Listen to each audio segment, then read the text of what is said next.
संत कृपा झाली या अभंगात संत बहिणाबाईंनी वारकरी संप्रदायाच्या उभारणीतील संतांच्या योगदानाचे वर्णन केले आहे. संत कृपा झाली इमारत फळा आली, ज्ञानदेवे घातला पाया उभारिले देवालया. नामातयाचा किंकर तिने केला हा विस्तार, जनार्दन एकनाथ खांब दिला भागवत. तुका झालासे कळस भजन करा सावकाश, बहिणी फडकते ध्वजा निरूपण आले ओजा. विद्यार्थी मित्रांनो, तुम्हा सर्वांना माहिती असेल, ह्या महाराष्ट्र भूमीला थोर संतांची परंपरा लाभलेली आहे. संत ज्ञानेश्वर, संत तुकाराम, संत नामदेव, संत सखुबाई असे कितीतरी संत या महाराष्ट्राच्या भूमीत होऊन गेले. समर्थ रामदासांसारखे, संत गोरोबा, संत सावतामाळी, संत नरहरीसारखे कितीतरी संतांनी आपलं खूप मोठं योगदान या महाराष्ट्राच्या भूमीला दिलेले आहे. आणि त्या सर्वांची माहिती आज आपण या पाठामध्ये करून घेणार आहोत. विद्यार्थी मित्रांनो, महाराष्ट्रात श्री चक्रधर, संत नामदेव, संत ज्ञानेश्वर, संत चोखामळा या संतांपासून सुरू झालेली संत परंपरा समाजाच्या विविध स्तरांमधून आलेल्या संतांनी पुढे चालविली.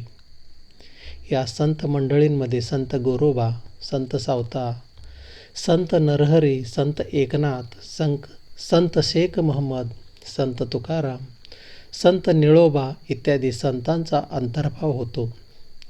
त्याचप्रमाणे संत जनाबाई, संत सोयराबाई, संत निर्मळाबाई, संत मुक्ताबाई, संत कान्होपात्रा आणि संत बहिणाबाई शिऊरकर यांचाही अंतर्भाव होतो.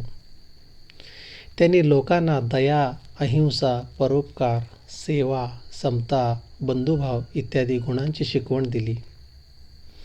कोणी लहान नाही, कोणी मोठा नाही, सगळे सारखे अशी समतेची भावना संतांनी लोकांच्या मनात निर्माण केली. तसेच महाराष्ट्रात समर्थ रामदासांनी आपले कार्य केले.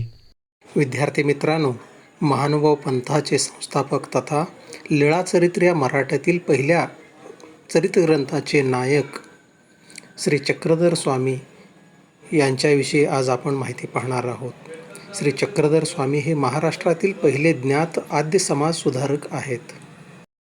वैदिक परंपरेला नाकारून स्त्री आणि शूद्रांसह सर्वांना मोक्षाचा समान अधिकार देणारे पहिले व्यक्ती म्हणजे श्री चक्रधर स्वामी आहोत. श्री चक्रधर स्वामी यांच्याविषयी आपण माहिती पाहूया. श्री चक्रधर स्वामी मूळ गुजरातमधील एक राजपुत्र होते. वैराग्यवृत्ती धारण करून ते महाराष्ट्रात आले. येथे भ्रमण करत असता त्यांनी समतेचा उपदेश केला. त्यांना स्त्री पुरुष, जातीपाती हे भेदभाव मान्य नव्हते. त्यामुळे त्यांना अनेक स्त्री पुरुष अनुयायी मिळाले.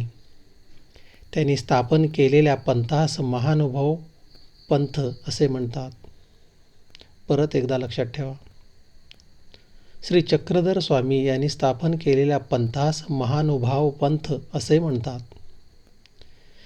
श्री चक्रधर स्वामींच्या आठवणींचा संग्रह म्हणजे लीळाचरित्र होय. विद्यार्थी मित्रांनो, अवघाची संसार करीन सुखाचा, जरी झाला दुःखाचा दुर्धर हा. विठोबांचे नाम गायीन मनोभावे, चित्त तेणे नावे सुख पावे असे म्हणत संत नामदेव अखंड भारतवर्ष पायी फिरले. त्यांनी आपल्या भागवत धर्माचा पताका पंढरपुरातून पंजाबपर्यंत नेला. भक्त शिरोमणी संत नामदेव हे संत ज्ञानेश्वरांच्या कालखंडात होऊन गेले.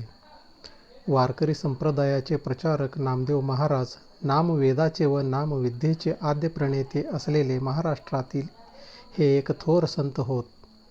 आपल्या कीर्तन कलेमुळे प्रत्यक्ष पांडुरंगालाही डोलायला लावणारी अशी त्यांची कीर्तन ख्याती होती. संत नामदेव प्रत्यक्ष श्री विठ्ठलाच्या निकटवर्ती असलेला सखा होता असे मानले जाते. संत नामदेव हे वारकरी संप्रदायाचे महान प्रचारक असून भारतभर त्यांनी त्या बाबतीत भावनिक एकात्मता साधली. भागवत धर्माची पताका पंजाबपर्यंत घेऊन जाण्याचे महान कार्य त्यांनी स्वकर्तृत्वाने केले. अशा या थोर संतांची माहिती आपण मिळूया. संत नामदेव विठ्ठलाचे निस्सीम भक्त होते. ते नरसी गावचे राहणारे. त्यांनी अनेक अभंग रचले, कीर्तने केली व जनतेत जागृती निर्माण केली. त्यांनी भागवत धर्माच्या प्रसारासाठी महाराष्ट्रभर संचार केला. त्यांनी लोकांना भक्तीची शिकवण दिली. धर्मरक्षणाचा व भक्तिमार्गाचा खंबीर निर्धार लोकांच्या मनात निर्माण केला. संत नामदेवांनी पुढे भारतभर प्रवास करून मानव धर्माचा संदेश पोचवला. ते पंजाबात गेले. तेथील लोकांनाही त्यांनी समतेचा संदेश दिला. हिंदी भाषेत पदे लिहिली. त्यांची काही पदे आजही शीख लोकांच्या पवित्र अशा गुरु ग्रंथ साहिब या धर्मग्रंथात समाविष्ट आहेत. महाराष्ट्रात तर त्यांचे अभंग घराघरातून मोठ्या भक्तीने गायले जातात. आता विश्वात्मके देवे, येणे वाग्यज्ञे तोषावे, तोषोनी मज द्यावे पसाय दान हे. जे खळांची व्यंकटी सांडो, तया सत्कर्मी रती वाढो, भूता परस्परे जडो मैत्र जीवांचे. दुरितांचे तिमिर जावो, विश्व सुधर्म सूर्य पाहो, जो जे वांछील तो ते लाहो. असे हे जातं संत ज्ञानेश्वर. संत ज्ञानेश्वर आपेगावचे राहणारे. निवृत्तीनाथ व सोपानदेव हे त्यांचे बंधू. मुक्ताबाई ही त्यांची बहीण. त्यावेळचे कर्मठ लोक या मुलांना संन्याशांची मुले म्हणून नावे ठेवत. त्याचे कारण असे, त्यांच्या वडिलांनी संन्यास घेतलेला होता. त्यांच्या वडिलांनी म्हणजे संत ज्ञानेश्वरांच्या वडिलांनी संन्यास घेतलेला होता, घर सोडले होते. पण पुढे गुरुच्या आज्ञेवरून ते परत घरी आले आणि संसार करू लागले. पुढे त्यांना ही 4 मुले झाली. हे त्यावेळच्या कर्मठ लोकांना मान्य नव्हते. लोकांनी त्यांना वाळीत टाकले. त्यावेळच्या कर्मठ लोकांना हे सगळं मान्य नव्हतं, म्हणून त्या लोकांनी त्यांना वाळीत टाकले होते. लोक त्या मुलांचा छळ करत होते. ज्ञानेश्वर एकदा भिक्षेची झोळी घेऊन गावात गेले, पण कोणी त्यांना भिक्षा घातली नाही. सगळीकडे त्यांना वेडेवाकडे बोल ऐकावे लागले. त्यांच्या बालमनाला खूप दुःख झाले. ते आपल्या झोपडीत आले. झोपडीचे दार बंद करून आत दुःख करत बसले. इतक्यात त्यांची बहीण मुक्ताबाई तेथे आली. गवताच्या ताटीवर टिचक्या मारत ती ज्ञानेश्वरांना म्हणाली, ताटी उघडा ज्ञानेश्वरा. अहो, आपण दुःखी कष्टी होऊन कसे चालेल? जगाचे कल्याण कोण करेल? बहिणीच्या उपदेशाने ज्ञानेश्वरांना हुरूप आला. दुःख विसरून ते कामाला लागले. ठिकठिकाणी गोरगरिबांचा, मागासलेल्या लोकांचा धर्माच्या नावाखाली छळ होत होता. तेव्हा ज्ञानेश्वरांनी लोकांना कळकळीचा उपदेश केला. ईश्वरावर श्रद्धा ठेवा, सगळ्यांशी समतेने वागा, दुःखी माणसांना मदत करा, त्यांचे दुःख नाहीसे करा. त्यांचा उपदेश गेली 700 वर्षे महाराष्ट्राच्या कानाकोपऱ्यात एकसारखा घुमत आहे. त्या काळात धर्माचे ज्ञान संस्कृत ग्रंथामध्ये बंदिस्त झाले होते. सर्वसामान्य लोकांची बोलण्याची व व्यवहाराची भाषा मात्र मराठी होती. ज्ञानेश्वरांनी मराठी भाषेतून ज्ञानेश्वरी हा फार मोठा ग्रंथ लिहिला. धर्माच्या ज्ञानाचे भांडार त्यांनी लोकांना खुले करून दिले. लोकांना बंधुभावाची शिकवण दिली. ज्ञानेश्वरांनी तरुण वयात पुण्याजवळ आळंदी येथे जिवंत समाधी घेतली.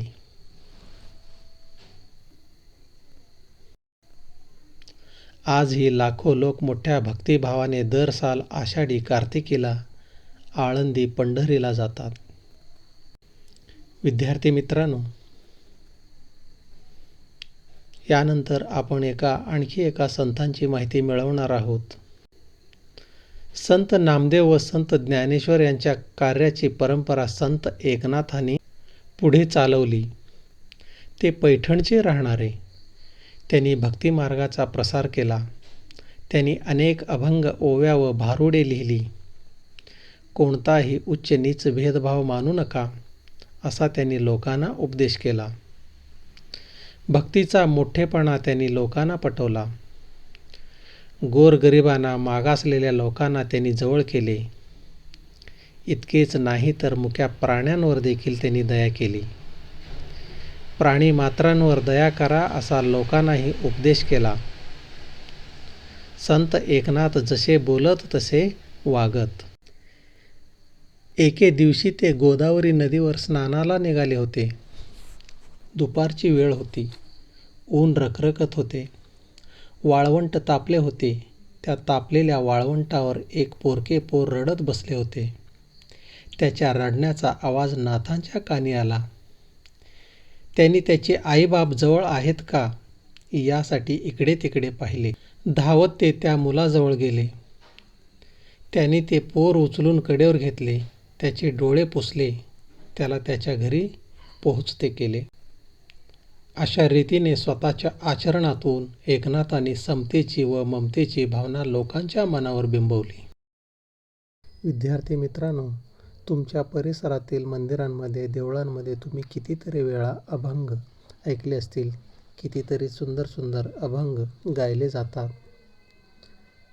सुंदर ते ध्यान उभे विटेवरी, कर कटावरी ठेवून या. तुळशीचे हार गळा कासे पितांबर, आवडे निरंतर तेची रूप. मकर कुंडले तळपती श्रवणी, कंठी कौस्तुभमणी विराजित. तुका म्हणे माझे हेची सर्व सुख, पाहिन श्रीमुख आवडीने. यासारखे अभंग किंवा आणखीन एक अभंग तुम्हाला हमखास तुमच्या कानी येईल. ते मी तुम्हाला थोडंसं गाऊन दाखवतो. लहानपण देगा देवा, मुंगी साखरेचा रवा. ऐरावत रत्न थोर, त्याशी अंकुशाचा मार. जया अंगी मोठेपण, तया यातना कठीण. तुका म्हणे बरवे जाण, व्हावे लहानाहून लहान. महापुरे झाडे जाती, तेथेल व्हाळ वाचती.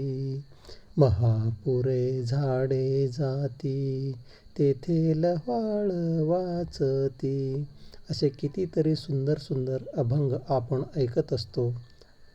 अशा कितीतरी सुंदर आणि श्रवणीय अभंग लेखन करणारे जगद्गुरू तुकोबाराय म्हणजेच संत तुकाराम महाराज यांची ख्याती जगात सर्वदूर पसरलेली आहे.